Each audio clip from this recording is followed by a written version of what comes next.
नमः। गुरु ब्रह्मा गुरु विष्णु गुरुदेव महेश्वर गुरुरेव परब्रह्म तस्मै श्री गुरुवे नमः। ओम ब्रह्मानंदं परम सुखदं केवलं ज्ञानमूर्तिं द्वन्द्वातीतं गगनसदृशं तत्तमस्यादिलक्षणम् एकं नित्यं विमललोचनं सर्वादि साक्षिभूतं भवतीतं त्रिगुणरहितं सद्गुरुं नमामि। ओम वृन्दाय तुलसीदेव्यै प्रियाय केशवस्य च विष्णुभक्ति प्रदे देवी सत्यवत्यै नमो नमः। हे कृष्ण करुणा सिन्धु दीनबन्धो जगत्पते गोपेश गोपिकान्त राधाकान्त नमोस्तुते। कृष्णाय वासुदेवाय हरये परमात्मने प्रणत क्लेशनाशाय गोविन्दाय नमो नमः। जय श्री कृष्ण चैतन्य प्रभु नित्यानंद श्री अद्वैत गदाधर शिवासादि गौर भक्त वृंद। हरे कृष्ण कृष्ण कृष्ण हरे हरे हरे राम राम राम हरे हरे। हरे कृष्ण कृष्ण कृष्ण हरे हरे हरे राम राम राम हरे हरे। हरे कृष्ण कृष्ण कृष्ण हरे हरे हरे राम राम राम हरे हरे।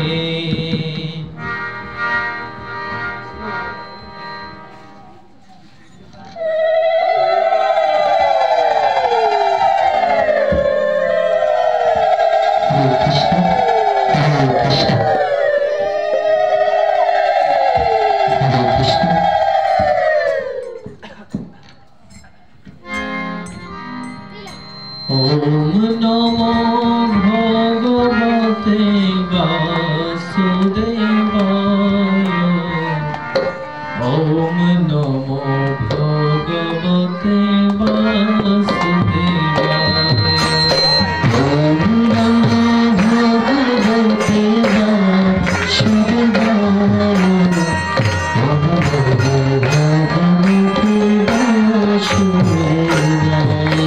ओम नमो भगवते वासुदेवाय। भगवते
भगवते वासुदेवाय ओम नमो भगवते वासुदेवाय ओम नमो भगवते वासुदेवाय ओम नमो भगवते वासुदेवाय ओम नमो भगवते वासुदेवाय ओम नमो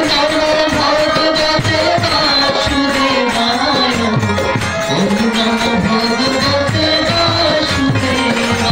वासुदेवाय ओम नमो भगवते वासुदेवाय ओम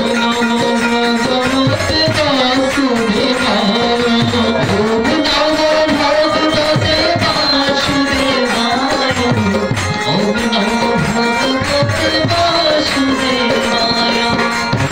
भगवते वासुदेवाय ओम नमो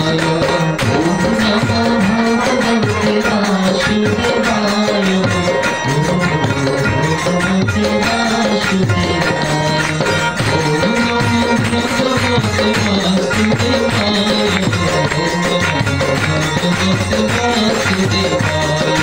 ओम नमो भगवते वासुदेवाय ओम नमो भगवते वासुदेवाय ओम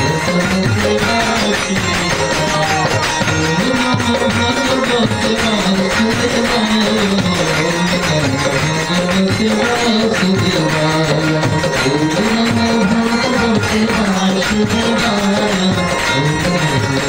वासुदेवाय ओम नमो भगवते वासुदेवाय ओम नमो भगवते वासुदेवाय ओम नमो भगवते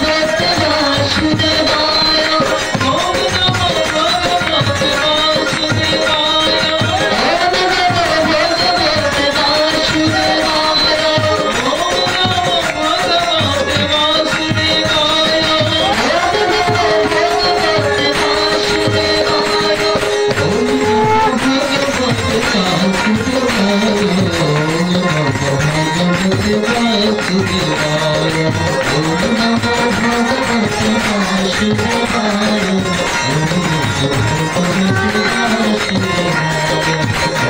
नमो भगवते वासुदेवाय ओम नमो भगवते वासुदेवाय ओम नमो भगवते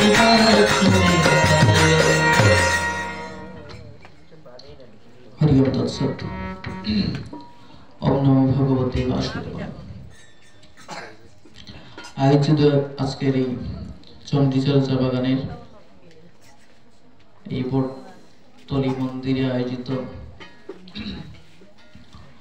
প্রত্যেক বছরের ন্যায় এবছরও আপনারা আয়োজন করেছেন এক মাস ব্যাপী শ্রীমদ্ ভগবদ গীতা পাঠ ভাগবতী আলোচনা অনুষ্ঠানের আজকের এই শুভরাত্রিতে যারা আসন গ্রহণ করেছেন মমতাময়ী মাতৃমণ্ডলী, আগত শিশু কিশোর নারায়ণ মণ্ডলী, আগত এলাকার গুণী জ্ঞানী পণ্ডিত ব্যক্তিত্ব, আগত সাধুগুরু বৈষ্ণব মণ্ডলী, আমি অধমাধম এই পবিত্র ব্যাসাসন থেকে প্রথমেই আপনাদের সকলের চরণে শত সহস্র প্রণাম নিবেদন করছি।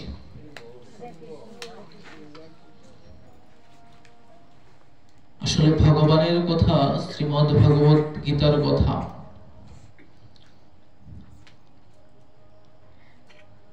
যিনি শোনাবেন তার অনেক যোগ্যতার প্রয়োজন আছে।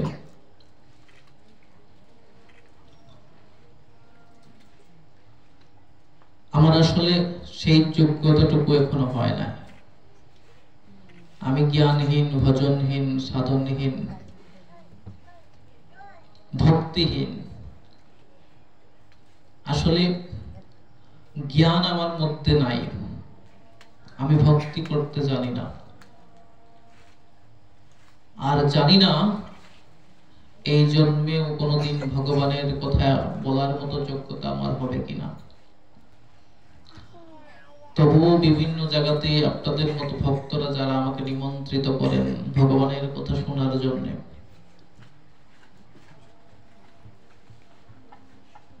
তা আপনাদের সেই নিমন্ত্রণ, সেই যে ভালোবাসাটুকু, সেই যে প্রেমটুকু আপনারা নিবেদন করেন, আমাকে যে নিমন্ত্রণ করেন, এতেই আমি ধন্য হয়ে যাই।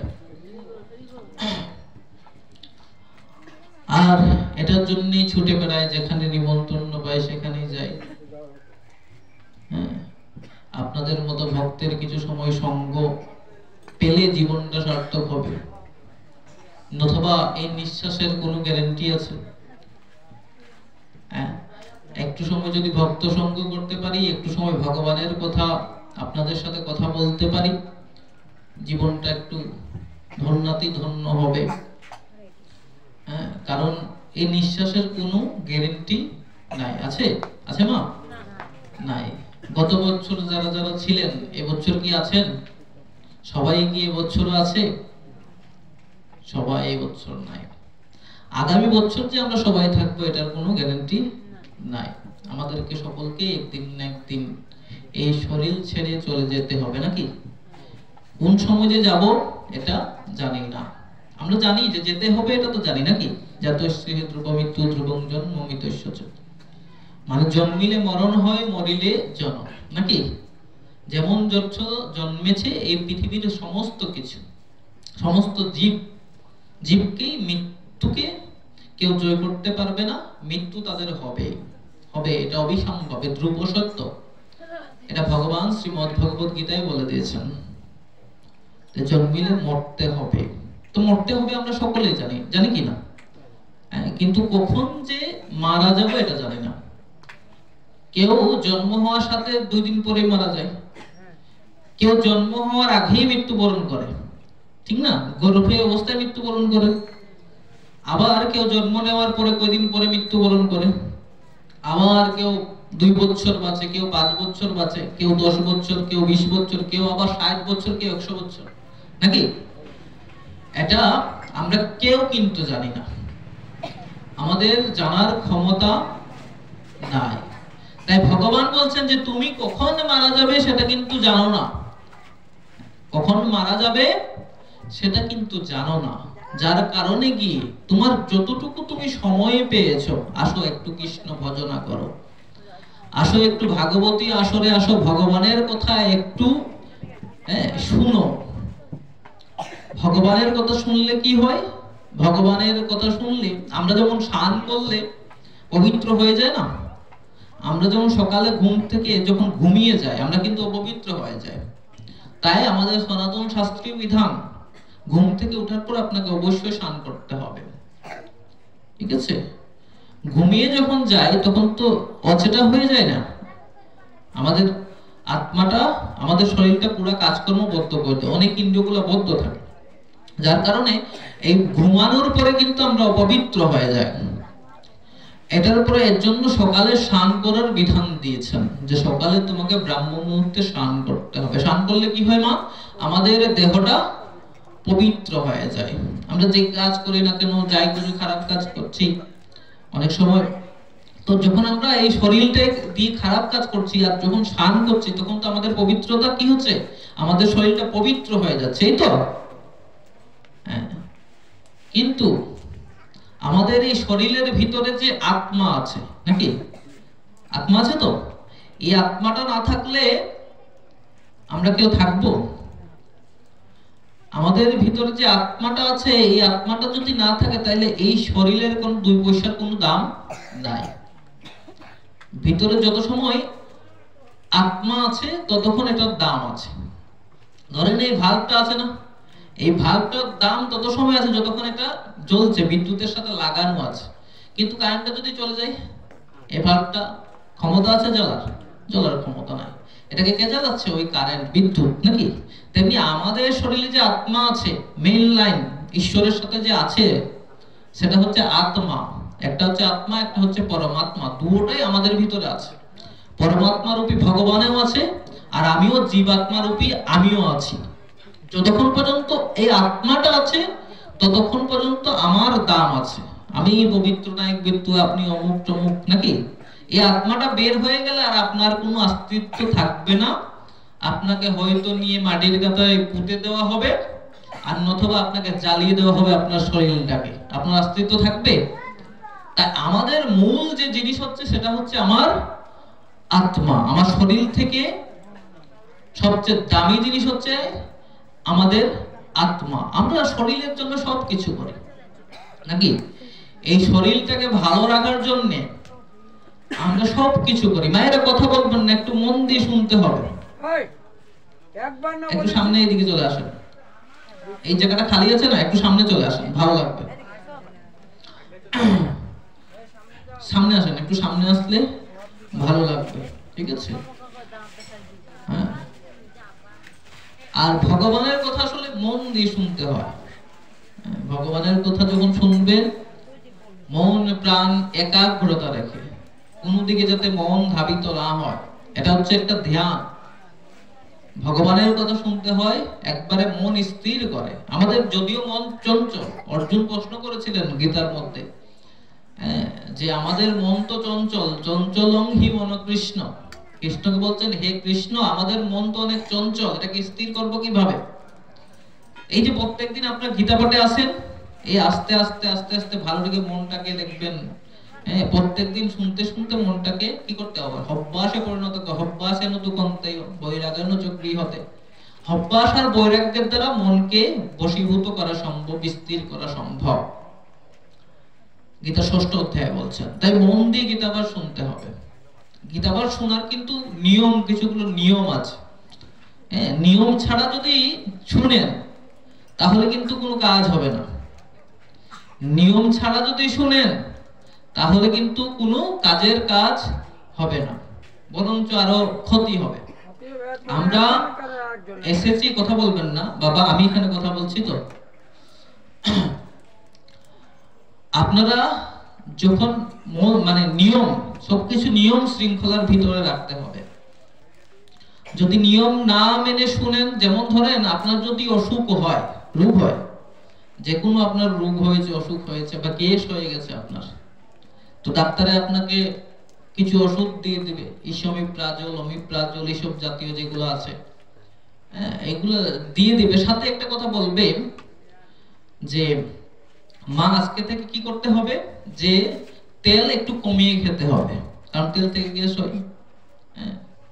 যেগুলো, যে খাবারগুলো থেকে গ্যাস হয় সেই খাবারগুলা কম খেতে হবে। বাইরের খাওয়া একবারে বদ্ধ, বিড়াল জাতীয় জিনিসের খাওয়া বদ্ধ, ডাক্তার কিন্তু বলে দেবে আপনাকে, ঠিক আছে?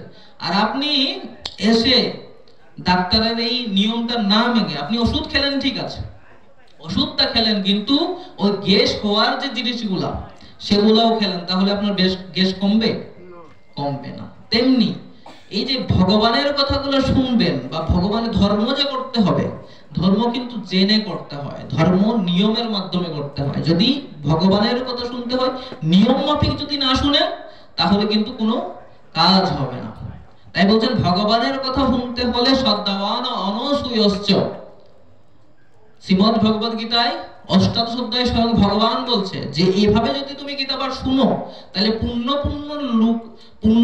মানুষেরা হাজার হাজার বছর তপস্যা করে যে পুণ্য লাভ করে, আর সেই পুণ্যবান ব্যক্তিরা যে লোকে প্রেরণ হয়, তো একদিনের গীতাপাঠ শুনেই মানুষেরা সেই লোকে যেতে পারে। তো বলছেন শ্রদ্ধাবান অনসূয়শ্চ, শ্রদ্ধাবান হতে হবে। শ্রদ্ধা ছাড়া কিন্তু, এই যে গীতাপাঠ যিনি বলছেন তার প্রতি শ্রদ্ধাবান হবে, যে কথাগুলো বলা হচ্ছে তার প্রতি শ্রদ্ধাবান হতে হবে। শ্রদ্ধা ছাড়া কিন্তু কিচ্ছু হবে না। শ্রদ্ধাবান লভতে জ্ঞানং তৎপর সংযেত ইন্দ্রিয় জ্ঞান লব্ধা পরম শান্তি অচিরেণ অধিগচ্ছতি।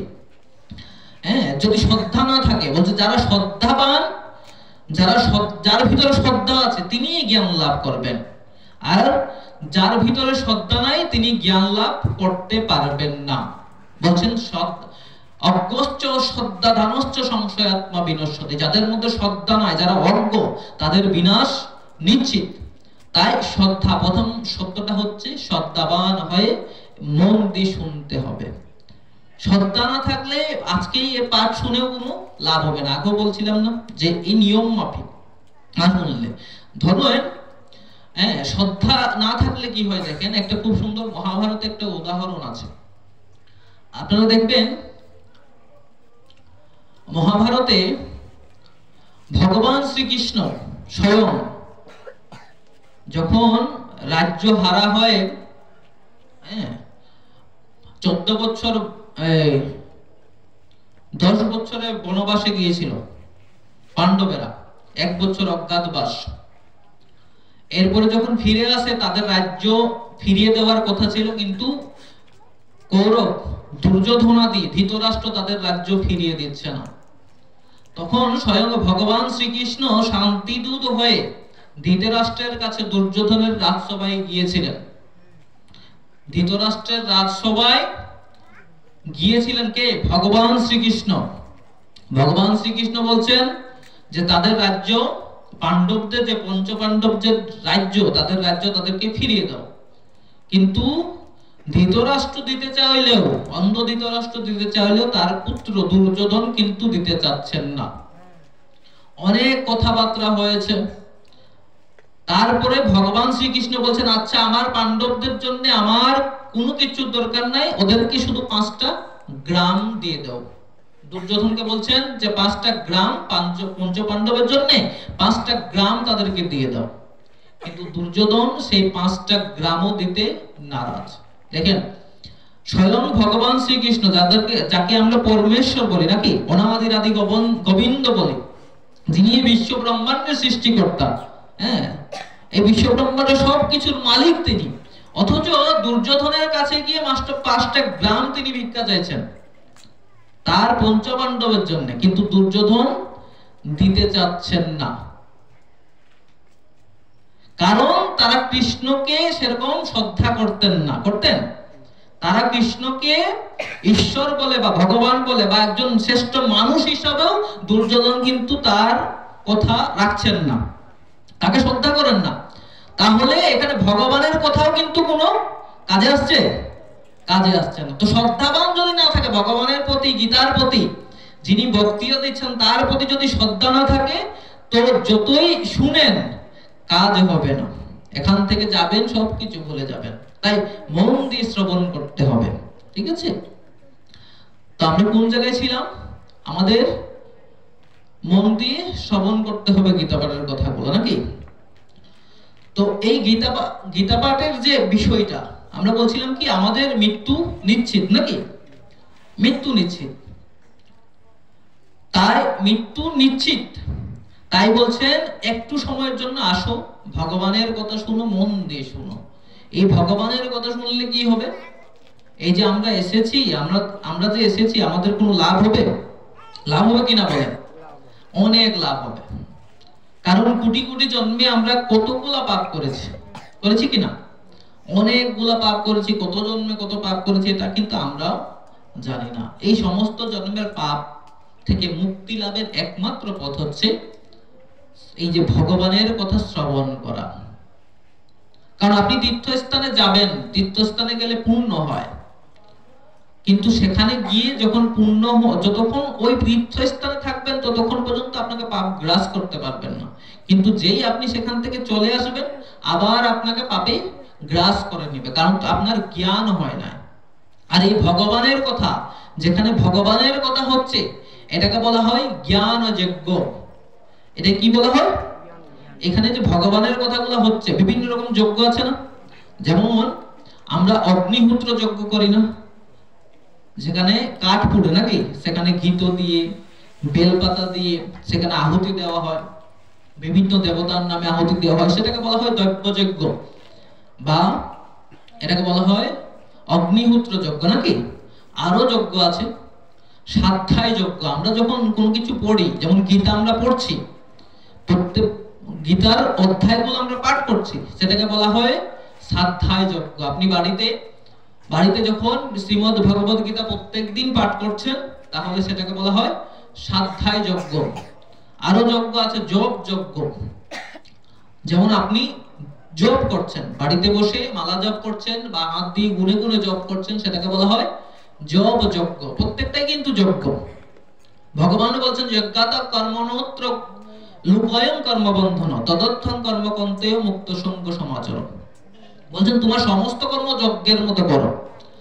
আর এই যে যজ্ঞ, বিভিন্ন প্রকার যজ্ঞের যে কথা বলা হচ্ছে, তপস্যাও একটা যজ্ঞ। যেমন আপনি ঘর বাড়ি ছেড়ে বনে গিয়ে তপস্যা করছেন, ভগবানকে পাওয়ার উদ্দেশ্যে তপস্যা করছেন, সেটাও কিন্তু একটা যজ্ঞ। তেমনি আমরা যে ভগবানের কথা এখানে বলছি, এটাকে কি বলা হয়? জ্ঞান যজ্ঞ। কারণ এখান থেকে জ্ঞান অহরহ বের হচ্ছে। এই জ্ঞান যজ্ঞের মাধ্যমে বলছেন নহি জ্ঞানেন সদৃশ্যং পবিত্রমিহ বিদ্যতে তৎ স্বয়ং যোগ সংসিদ্ধ কালেন আত্মনিবিন্দতি। হ্যাঁ, বলছেন এই পৃথিবীতে জ্ঞানের মতো পবিত্র বস্তু আর কিছুই নেই। জ্ঞানের থেকে পবিত্র বস্তু আর কিছুই নেই। তাই জ্ঞানযুক্ত যোগী যথাকালে পরমাত্মার সাথে যুক্ত হয়ে যায়। মানে যিনি জ্ঞানী, যিনি জ্ঞান লাভ করেছেন, তিনি মৃত্যুর পরে অবশ্যই পরমাত্মার সাথে, ভগবান শ্রীকৃষ্ণের সাথেই যুক্ত হবে। তাই কি বললেন? জ্ঞান কিন্তু অনেক মূল্যবান।